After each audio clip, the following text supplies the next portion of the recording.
જય સ્વામિનારાયણ. મુંબઈ મીરા રોડથી શાસ્ત્રી स्वामी चंद्रप्रकाश दास जी ना जय स्वामीनारायण. मेरा कहना है कि संसार में सुनने के लिए दो ही बात है, भगवान की कथा और संसार की व्यथा. जहाँ कथा है वहाँ भाव है, जहाँ व्यथा है वहाँ भव है, जहाँ भव है वहाँ भाव नहीं, जहाँ भाव है वहाँ भव नहीं. भाव का अभाव भव है, भव का उपाय भाव है. भव में डूबे तो मरे, भाव में डूबे तो तरे. यह कथा भाव में डुबाकर भव से बार देती है. तुलसीदास जी कहते हैं, भव सागर चर पार जो पावा, राम कथा ता कह दृढ़ नावा. भगवान की कथा ऐसी दृढ़ नौका है कि यदि और कुछ भी न किया,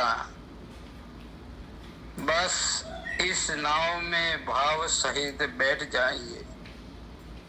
कहो कि इसी भाव में बैठ जाइए तो उस भव सागर से सहज ही पार पाया जा सकता है. ध्यान दे, भगवान का स्मरण कृष्ण कृष्ण हरि कृष्ण हरि कृष्ण स्वामी नारायण नीलकंठ घनश्याम ओ भाव है. विस्मरण ही भव, भगवान का विस्मरण ही संसार की सबसे बड़ी समस्या है. उनका स्मरण ही एकमात्र समाधान है. भगवान तो सदा साथ है, पर प्रश्न यह है कि हम भगवान के साथ है या नहीं. उनका स्वामी नारायण नीलकंठ हरि कृष्ण ऐसा स्मरण साथ है या नहीं. बस समस्या तभी तक समस्या है जब तक भगवान का स्मरण नहीं होता. और कथा की नाव भगवान का सतत स्मरण कराती रहती है. हमारा सौभाग्य देखिए, हमें यह नाव अपने आप ही मिल रही है. हमने सोचा भक्तजनों को प्रतिदिन कुछ नया विचार दे,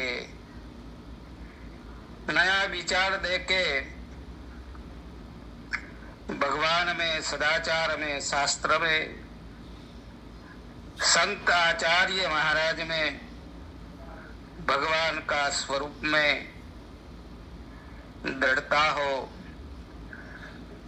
शास्त्रों का ज्ञान हो, भागवत गीता शिक्षापत्री वचनामृत का ज्ञान हो. इसलिए हम शास्त्रों का तारण करके दररोज आज का सत्संग हम भेजते हैं. हमारा और आपका भी सौभाग्य देखिए, हमें यह नाव अपने आप ही मिल रही है. पहले तो परम पवित्र भारत भूमि पर जन्म मिलता है, वह भी सिंग वाला नहीं, पुछ वाला नहीं, रेंगने तैरने या उड़ने वाला नहीं, मनुष्य कहलाने वाला देह मिला है। फिर सनातन हिंदू परंपरा में मिलता है, खाने को रोटी है, पहनने को कपड़ा है। भगवान का वचन है वो तो मिलता है। घर बैठे सत्संग और सत्संग मिलता है। कभी क्या रही कुछ नहीं, बस कथा की नाव छोड़कर उतरना मत। इतना कर लिया तो बहुत कर लिया, तब तो पार हो सकते हो। हम पार है, भगवान मिला है और सत्संग मिला है। धन्यवाद। जय स्वामीनारायण। जय श्री हरि कृष्ण।